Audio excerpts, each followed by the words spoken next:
Assalamualaikum warahmatullahi wabarakatuh. Alhamdulillahirabbil alamin. Pada kesempatan kali ini kita akan belajar terkait dengan pendidikan fikih kelas 12 MIPA maupun IPS SMA Muhammadiyah Al-Mujahidin Wonosari yang merujuk dari buku pendidikan fikih SMA SMK Muhammadiyah Majelis Pendidikan Dasar dan Menengah Pimpinan Pusat Muhammadiyah.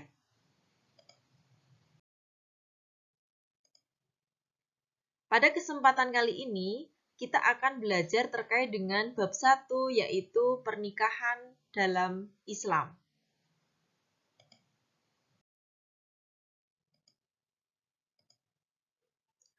Bahwasanya anak-anakku semuanya kelas 12, untuk kompetensi dasar dan indikator minimal yang akan kita pelajari terkait dengan ketentuan pernikahan di dalam Islam, yaitu dari KD 3.1, menganalisis dan mengevaluasi ketentuan pernikahan di dalam Islam. Kita akan belajar terkait dengan pengertian dan dasar hukum pernikahan. Kita akan belajar terkait dengan syarat dan rukun nikah. Kita akan belajar terkait dengan tujuan pernikahan, dan kita akan belajar terkait dengan pengertian talak dan rujuk, macam-macam talak dan akibatnya, serta menjabarkan tata cara rujuk. Namun, pada kesempatan video kali ini, kita akan membahas terkait dengan pengertian dasar hukum pernikahan, syarat dan rukun nikah, sampai dengan tujuan pernikahan. Untuk materi talak dan rujuk akan kita sampaikan dalam video pembelajaran berikutnya.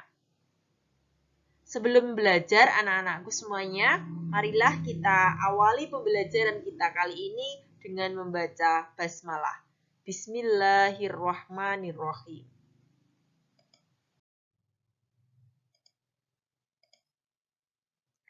Pengertian pernikahan. Pernikahan di dalam Islam, dari segi pengertian, kita akan mengetahui beberapa pengertian pernikahan. Yang pertama adalah nikah menurut bahasa, nikah menurut istilah, dan nikah menurut syariat. Nikah menurut bahasa yaitu berkumpul, menggabungkan, atau menjodohkan. Sedangkan nikah menurut istilah adalah adanya ikatan lahir dan batin antara seorang laki-laki dengan seorang perempuan untuk hidup bersama dalam suatu rumah tangga untuk mendapatkan keturunan yang dilaksanakan menurut ketentuan syariat Islam. Sedangkan nikah menurut syariat yaitu akad yang menghalalkan pergaulan antara laki-laki dan perempuan bukan mahramnya yang menimbulkan hak dan kewajiban pada diri masing-masing. Sehingga anak-anakku dapat mengetahui pengertian pernikahan menurut bahasa, menurut istilah, dan menurut syariat. Selain itu, pengertian pernikahan dapat kita ketahui juga menurut KBBI atau Kamus Besar Bahasa Indonesia dan menikah menurut Undang-Undang Republik Indonesia yang tertuang di dalam nomor 1 tahun 1974. Anak-anakku sekalian, pernikahan menurut KBBI atau Kamus Besar Bahasa Indonesia bahwasanya pernikahan itu adalah perjanjian antara laki-laki dan perempuan untuk bersuami istri secara resmi. Itulah nikah menurut KBBI. Sedangkan nikah menurut Undang-Undang RI nomor 1 tahun 1974, bahwasanya nikah itu adalah ikatan lahir dan batin antara seorang wanita dengan seorang pria sebagai suami istri. Tujuannya di situ adalah untuk membentuk keluarga atau rumah tangga yang bahagia dan kekal berdasarkan ketuhanan yang Maha Esa. Setelah kita mengetahui terkait dengan pengertian pernikahan, anak-anakku, kita akan belajar terkait dengan dasar hukum pernikahan. Sumber hukum nikah pastinya tertuang di dalam Al-Quran dan Sunnah Rasul. Banyak ayat Al-Quran yang memberikan landasan dasar nikah, serta mengatur tata hubungan suami istri. Di dalam Al-Quran, Allah berfirman, di dalam Quran surah An-Nisa ayat 1. A'udzu billahi minasy syaithanir rajim. Bismillahirrahmanirrahim. Ya ayyuhan nasu taqu rabbakumul ladzi khalaqakum min nafsin wahidatin wa khalaqa minha zawjaha wa batha minhuma rijalan katsiran wa nisaa. Wattaqullaha alladzi tasaaluna bihi wal arham. Innallaha kana 'alaikum raqiba. Shadaqallahul adzim. Wahai manusia, bertakwalah kepada Tuhanmu yang telah menciptakan kamu dari seorang diri, dan daripadanya Allah menciptakan istrinya. Dan daripada keduanya, Allah memperkembangbiakkan laki-laki dan perempuan yang banyak. Dan bertakwalah kepada Allah yang dengan mempergunakan namanya kamu saling meminta satu sama lain. Dan peliharalah hubungan silaturahim, sesungguhnya Allah selalu menjaga dan mengawasi kamu. Selain itu, dasar hukum pernikahan juga tertuang di dalam hadis riwayat Ibnu Majah dan Aisyah radhiyallahu anha. Menikah adalah sunnahku. Barang siapa yang enggan melaksanakan sunnahku, maka ia bukan dari golonganku. Menikahlah kalian, karena sesungguhnya aku berbangga dengan banyaknya jumlah kalian di hadapan seluruh umat. Barang siapa memiliki kemampuan untuk menikah, maka menikahlah. Dan barang siapa yang belum mampu, hendaklah ia berpuasa, karena puasa itu adalah perisai baginya. Hadis riwayat Ibnu Majah dari Aisyah radhiyallahu anha. Setelah kita mempelajari terkait dengan pengertian dan dasar hukum pernikahan, anak-anakku, kita akan belajar terkait dengan hukum nikah. Ada beberapa anak-anakku yang perlu kita ketahui terkait dengan hukum nikah. Hukum nikah itu ada wajib, ada sunnah, ada mubah, ada haram, ada makruh. Wajib. Wajib dikatakan di sini hukum nikah itu wajib ketika orang yang telah mampu secara fisik, mental, ekonomi maupun akhlak untuk melakukan pernikahan. Maka di sini hukum menikah itu adalah wajib. Karena jika tidak menikah dikhawatirkan akan jatuh pada perbuatan maksiat seperti zina, maka wajib baginya untuk menikah. Selanjutnya, hukum nikah adalah sunnah. Sunnah di sini orang yang telah mempunyai keinginan untuk menikah namun tidak dikhawatirkan jatuh kepada maksiat. Dalam kondisi yang seperti ini, seseorang boleh menikah dan boleh tidak menikah, sehingga hukumnya adalah sunnah. Selanjutnya adalah hukum nikah mubah. Mubah adalah orang yang mampu aman dari fitnah tetapi tidak memiliki syahwat. Seperti orang yang sudah lanjut usia. Di sini mereka golongan orang-orang yang mampu, bisa aman dari fitnah dan dia tidak memiliki syahwat. Maka di sini hukum menikah itu adalah mubah atau boleh. Selanjutnya, hukum nikah adalah haram. Hukum nikah haram adalah orang yang memiliki keyakinan bahwa dirinya itu tidak mampu melaksanakan kewajiban sebagai suami. Nah, di sini orang-orang yang tidak mampu memenuhi kewajibannya sebagai suami, dia memiliki keyakinan bahwasanya dia tidak bisa melaksanakan kewajiban atau tidak mampu memenuhi kewajibannya sebagai seorang suami. Maka di sini hukum nikah itu adalah haram. Hukum nikah makruh adalah orang yang mampu menikah namun khawatir akan menyakiti wanita yang dinikahinya. Atau di sini adalah orang-orang yang khawatir akan menzalimi hak-hak istri dan buruknya pergaulan yang dia miliki di dalam memenuhi hak-hak manusia. Atau di sini bisa dikategorikan tidak minat terhadap wanita dan tidak mengharapkan adanya keturunan. Maka di sini hukum nikah adalah makruh.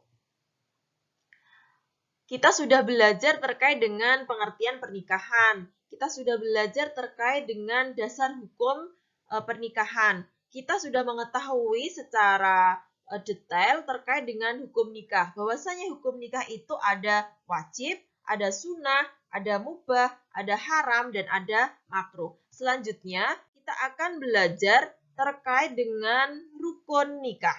Anak-anakku pastinya sudah mengetahui bahwasanya rukun nikah ini mungkin kalian bisa melihat di sekeliling kalian terkait dengan pernikahan yang ada di sekitar kalian. Kita akan ketahui secara bersama-sama apa itu rukun dan apa saja rukun nikah. Kita akan mengetahui rukun nikah itu ada 5, anak-anakku. Yang pertama adalah adanya pengantin laki-laki atau di situ adalah calon suami. Itu rukun nikah yang pertama. Yang kedua adalah adanya pengantin perempuan atau di situ adalah calon istri. Itu adalah rukun nikah yang kedua. Yang ketiga itu adalah adanya wali. Nah, di sini pastinya wali itu wali nikah dari pihak perempuan. Yang keempat itu adanya saksi nikah, yaitu 2 orang laki-laki. Dan rukun nikah yang kelima adalah ijab qabul. Oke, anak-anakku kita mengetahui bahwasanya ada 5 rukun nikah. Ada calon suami, ada calon istri, adanya wali, adanya saksi, dan adanya ijab qabul. Setelah kita mengetahui terkait dengan rukun nikah, kita akan mengetahui terkait dengan syarat nikah dari masing-masing rukun nikah. Rukun nikah yang pertama adalah calon suami. Kita akan ketahui calon suami itu mempunyai persyaratan.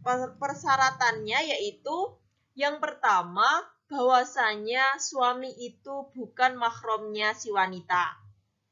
Yang kedua adalah suami itu orang yang dikehendaki. Yang selanjutnya adalah calon suami yang akan dipilih adalah memiliki identitas yang jelas. Sehingga bagi para perempuan yang ingin memilih calon suami, ada beberapa persyaratan yang harus diketahui sebelum menentukan dia ataupun laki-laki itu menjadi calon suaminya. Selanjutnya adalah calon istri. Di dalam rukun pernikahan adanya rukun yaitu calon istri. Calon istri itu ada beberapa syarat di sini. Memilih calon istri untuk dinikahi sesuai dengan sabda Nabi, ada 4 indikator, yaitu memiliki harta, lahir dari keturunan yang baik, memiliki kecantikan, agama Islam yang paling utama. Di sini adalah agama Islam itu pastinya indikator yang paling utama di antara indikator yang sebelumnya. Selanjutnya adalah calon istri bukan mahram dari calon suami. Selanjutnya adalah terbebas dari halangan nikah, tidak dalam masa iddah. Calon istri yang kita ketahui tidak dalam masa iddah dan tidak berstatus sebagai istri orang. Maka sebelum memilih calon istri itu harus selektif, harus mengikuti ajaran agama Islam. Persyaratan-persyaratan apa yang harus diketahui itu harus diikuti sehingga tidak melanggar dari ketentuan syariat agama Islam. Pastinya yang menjadi utama pemilihan dalam calon istri ini pastinya adalah agamanya dari istri tersebut. Selanjutnya kita akan mengetahui terkait dengan syarat nikah yang selanjutnya, yaitu adalah wali. Persyaratannya, wali itu adalah orang yang dikehendaki, bukan yang dibenci. Dan pastinya wali itu adalah laki-laki, bukan perempuan ataupun banci. Wali itu adalah mahram dari wanita, baligh atau bukan anak-anak, adil, tidak fasik, tidak terhalang oleh wali lain, tidak buta, tidak berbeda agama, merdeka ataupun bukan budak. Anak-anakku, kita akan mengetahui bahwasanya wali nikah itu ada dua. Yang pertama adalah wali nasab dan wali hakim. Oke, wali nasab itu adalah wali yang memiliki atau mempunyai pertalian darah atau keturunan dengan perempuan yang akan dinikahinya.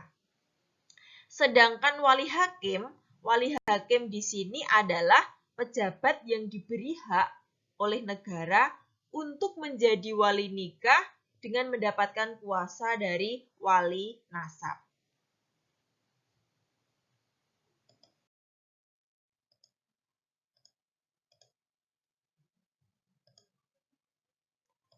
Susunan wali nasab, kita akan mengetahui bahwasanya yang boleh menjadi wali nasab, ini ada susunannya wali nasab itu, anak-anakku. Yaitu ayah atau bapak kandung, kakek dari pihak bapak, kakek dari pihak bapak, sehingga simbah dari pihak bapak kita. Selanjutnya adalah saudara laki-laki kandung, saudara laki-laki sebapak. Saudara laki-laki kandung itu adalah kakak kita yang laki-laki. Saudara laki-laki sebapak adalah saudara laki-laki kita, emas kita itu dari sebapak. Maksudnya kita sama-sama satu bapak. Selanjutnya adalah anak saudara kandung laki-laki, yaitu adalah keponakan kita. Selanjutnya adalah anak saudara tiri laki-laki, yaitu juga keponakan. Paman atau saudara bapak sekandung. Selanjutnya adalah paman dari saudara bapak sebapak dan anak laki-laki dari paman kandung. Itu anak-anakku susunan dari wali nasab, sehingga harus diketahui terlebih dahulu ketika mau menikah kita mencari wali nasab kita ketika sudah tidak punya bapak ataupun tidak ada kakek ataupun tidak ada laki-laki, maka melihat dari susunan wali nasab ini. Ketika susunan wali nasab ini sudah tidak ada, maka bisa dilaksanakan walinya dengan wali hakim atau pejabat yang diberi hak untuk menikahkan.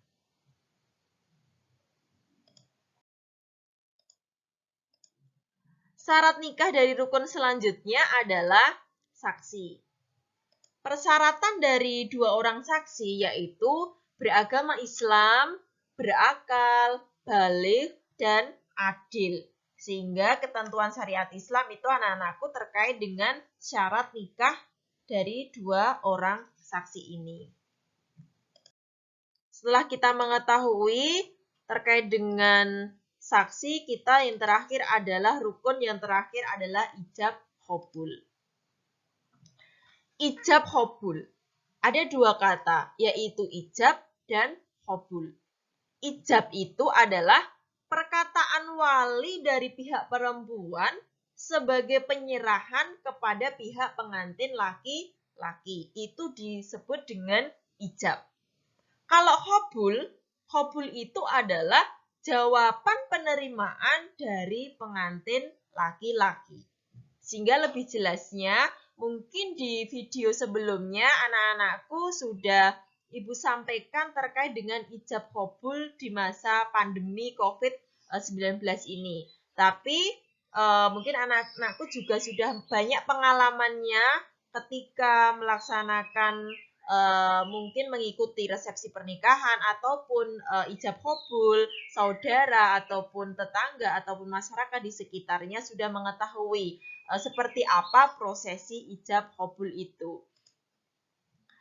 Contoh lafal ijab, misalnya saudara atau ananda, nama pengantin prianya, bin siapa nama ayahnya dari calon pengantin pria, saya nikahkan dan saya kawinkan engkau dengan nama pengantin perempuannya, binti nama ayah dari pengantin perempuan tersebut dengan mas kawin berupa apa mas kawinnya yang diberikan, dibayar tunai, seperti itu. Selanjutnya, qabul itu adalah jawaban penerimaan dari pengantin laki-laki. Saya terima nikah dan kawinnya, nama pengantin perempuan, binti nama ayahnya dari pengantin perempuan itu dengan mas kawin tersebut di atas tunai. Itu sekilas anak-anakku terkait dengan contoh lafal ijab dan qabul di dalam pernikahan. Kita ulas kembali anak-anakku bahwasanya rukun nikah itu ada 5, yaitu ada calon suami, ada calon istri, adanya wali, adanya saksi, dan adanya ijab qabul. Itulah rangkaian sebagai rukun pernikahan. Setelah kita mengetahui dari pengertian, dari dasar hukum menikah, dari hukum pernikahan, dari rukun serta syarat, kita akan belajar ataupun kita akan mengetahui terkait dengan tujuan pernikahan. Sehingga anak-anakku biar mengetahui apa sebetulnya tujuan dari pernikahan itu. Bahwasanya anak-anakku kita akan ketahui. Tujuan menikah itu pastinya satu. Dengan menikah, itu bisa memenuhi tuntutan naluri manusia yang asasi. Di sini adalah tujuan dari pernikahan. Karena secara naluri manusia memiliki keinginan di situ. Selanjutnya adalah untuk mendapatkan ketenangan hidup. Dengan menjalin pernikahan, dua manusia yang hidup bersama diikat dengan adanya ikatan pernikahan itu di situ akan mendapatkan ketenangan hidup. Selanjutnya adalah untuk membentengi akhlak. Dengan aturan-aturan di dalam pernikahan, di sini akhlak itu akan terbentengi sehingga menjadi akhlakul karimah yang keluar dari pasangan suami istri. Karena bersama-sama hidup adalah untuk beribadah kepada Allah. Selanjutnya adalah untuk meningkatkan ibadah kepada Allah. Karena menikah itu adalah ibadah. Di sini sama-sama beribadah antara dua manusia, laki-laki dan perempuan, dipertemukan menjadi satu, diikat dengan adanya pernikahan untuk sama-sama meningkatkan ibadah kepada Allah. Selanjutnya adalah untuk mendapatkan keturunan yang soleh, solihah, sehingga dengan bertemunya dua manusia, laki-laki dan perempuan, di situ di dalam rumah tangga pastinya ada tujuan. Tujuannya adalah untuk mendapatkan keturunan yang soleh, solihah, untuk meneruskan perjuangan dari orang tuanya. Yang selanjutnya adalah tujuan menikah itu adalah untuk menegakkan rumah tangga yang islami. Setelah kita mengetahui terkait dengan tujuan pernikahan, kita akan mengetahui hikmahnya. Hikmah pernikahan. Hikmah pernikahan, terciptanya hubungan antara laki-laki dan perempuan yang bukan mahram dalam ikatan yang suci, yang halal, yang diridhoi oleh Allah. Sehingga di situ tidak ada perzinaan. Karena sudah sah, sudah suci, sudah halal melewati adanya ijab qabul. Setelah dipenuhi semua rukun-rukunnya, syaratnya, disitulah dua manusia, laki-laki dan perempuan yang bukan mahram itu, yang tadinya haram menjadi halal karena diikat adanya dengan ikatan suci pernikahan melalui ijab qabul.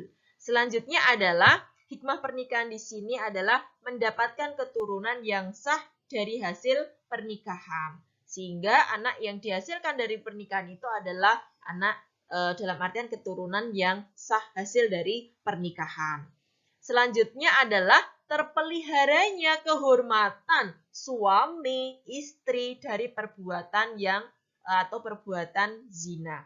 Baik itu zina muhson maupun zina ghairu muhson. Seperti itu, sehingga dengan adanya pernikahan maka kehormatan suami istri itu akan terjaga. Suami menjaga kehormatan istri, istri menjaga kehormatan suami, sehingga yang ada di dalam keluarga itu adalah saling memelihara kehormatan antara satu dengan yang lain, yaitu suami istri. Selanjutnya adalah terjalannya silaturahmi antar keluarga besar pihak suami dan istri. Itulah anak-anakku terkait dengan hikmah pernikahan. Kita sudah belajar terkait dengan pengertian, terkait dengan dasar hukum pernikahan, rukun dan syarat pernikahan, tujuan pernikahan, hikmah pernikahan. Terkait dengan talak dan rujuk akan kita pelajari setelah video ini, maksudnya akan kita kupas secara tuntas di video-video selanjutnya. Sehingga kita cukupkan pembelajaran kita untuk kali ini, yaitu terkait dengan pernikahan, baik itu dari pengertian sampai dengan hikmah pernikahan. Tujuan pernikahan di dalam syariat Islam seperti yang sudah kami sampaikan di awal, menikah adalah sunnahku. Barang siapa yang tidak mengamalkan sunnahku, bukan bagian dariku. Maka menikahlah kalian, karena aku bangga dengan banyaknya umatku di hari kiamat. Anak-anakku kelas 12, jangan tergesa-gesa menikah dulu karena kalian masih menjadi seorang pelajar. Tuntut ilmu setinggi mungkin, cari masa depan yang luar biasa, persiapkan masa depan kalian. Kalau sudah tiba saatnya, kalian sudah mengetahui ilmunya, baik itu dari rukun, syarat, dan segala hal terkait dengan pernikahan di dalam Islam, maka kalian terapkan dan kalian aplikasikan untuk masa depan, untuk mempersiapkan masa depan kalian di dalam mempersiapkan pernikahan kalian suatu saat nanti. Sehingga mudah-mudahan dari ilmu ini kalian bisa menangkap, bisa mengambil intisari, materi yang Ibu sampaikan untuk bekal masa depan kalian. Sehingga kalian persiapkan dari sekarang, dari segi pergaulan, dari segi berteman dengan lawan jenis dijaga, karena itu adalah bukan mahram kita, sehingga halalnya laki-laki dan perempuan itu ketika sudah diikat dengan adanya pernikahan, yaitu melalui ijab qabul, sehingga dua laki-laki dan perempuan, dua insan manusia akan menjadi halal ataupun suci berdasarkan atau menurut atau suci halal itu karena adanya pernikahan yang memang mengikat dari keduanya. Sehingga kalian semoga bisa mempelajarinya, bisa mengambil ilmunya, dan bisa mengaplikasikan di dalam kehidupan kalian. Terima kasih anak-anakku. Kelas 12 MIPA SMA Muhammadiyah Al-Mujahidin Wonosari dan kelas 12 IPS SMA Muhammadiyah Al-Mujahidin Wonosari atas perhatiannya, atas segala hal yang sudah diberikan selama ini, sudah belajar dengan luar biasa. Kalian tetap semangat dan tetap mempelajari ilmu-ilmu yang insya Allah bermanfaat, baik itu sekarang maupun di masa-masa yang akan datang. Terima kasih dari Ibu. Kita akan bertemu dalam video-video selanjutnya terkait dengan materi pendidikan fikih. Kita akhiri dengan membaca hamdalah. Alhamdulillahirabbil alamin. Nun wal qalami wa ma yasturun. Wassalamualaikum warahmatullahi wabarakatuh.